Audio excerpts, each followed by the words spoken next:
Welcome to the Solemn Vanguard channel. Today we've got something a little different. I often see the question on Reddit and various Facebook forums, what should I buy to start playing Vanguard? How do I learn the game? How do I get into Vanguard? And so forth. So I figured I'd go over some tips to get you playing in no time. 1. I'd say it's never a good idea to make your first Vanguard purchase a booster box. Now don't get me wrong, booster boxes are an awesome way to get various cards for your trade binder and maybe strengthen multiple decks you own, but it won't allow you to build a deck from scratch unless you buy lots of them. I'd say if you're new to Vanguard, the best way to get started is to either buy 2 of the same trial decks or 1 legend deck. Now, trial decks are nifty little decks that come with pairs of staple cards that will be important to the deck. You can, however, run 4 copies of each card, and trial decks only come with 2 versions. So, you want to buy 2 in order to have a 4-off playset of your most important cards. Legend decks are a totally different thing though. Generally, they are way more battle ready than trial decks are. In a trial deck, you will often find a lot of cards that are fun for learning the game, but will be cut as you expand your collection. In legend decks, you get quite a few playsets of staple cards that will stay in your deck for a long time. Also note that there's a big difference between a regular trial deck and a trial deck G. Make sure you buy a G trial deck because the older ones are very outdated and won't give you a very fun time. As of now, there are quite a few trial decks you could buy, but most of them might be out of stock already.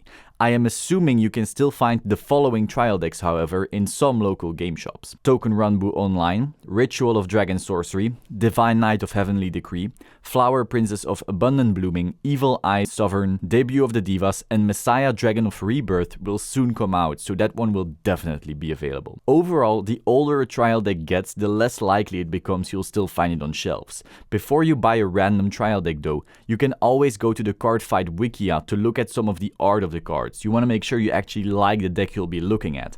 Apart from that, it could also be interesting to research what the various clans do before diving in head first. 2. Make sure you buy some accessories to protect your cards from dirt and damage. This means some sleeves, a deck box, and a playmat. Most local shops will have some playmats lying around from various sneak previews, case openings, and even just regular sold ones. So try to check if you could get any of them for cheap there. You could also invest in a small box of dice because some decks will need quite a few of them to keep the power gains in check. 3. Once you've bought either 1 legend deck or 2 trial decks, it's time to actually play and learn the game. You could spend hours studying the rulebook, but in my opinion the best way to learn is to watch a few episodes of the anime, preferably the first few ones from Season 1 or G Season 1, to get a general basic flow of a game. Of course, the anime can be cheesy from time to time, but it's still a really handy way to learn the basics. Then you should take what you learned and start playing with some friends or players at a local game shop. Do keep the rulebook handy though, because you might fuck up a little here and there when you start. For example, back when I played for the very first time, I called down grade 2s and 3s to boost my attacking grade 2s and 3s. Trust me, it doesn't work that way. 4. As you learn the game and befriend some players, you might start noticing that 2 trial decks mashed together or an unupgraded legend deck isn't very strong. It's great for learning, but can never keep up with fully built out decks. This is the way it is in almost every TCG.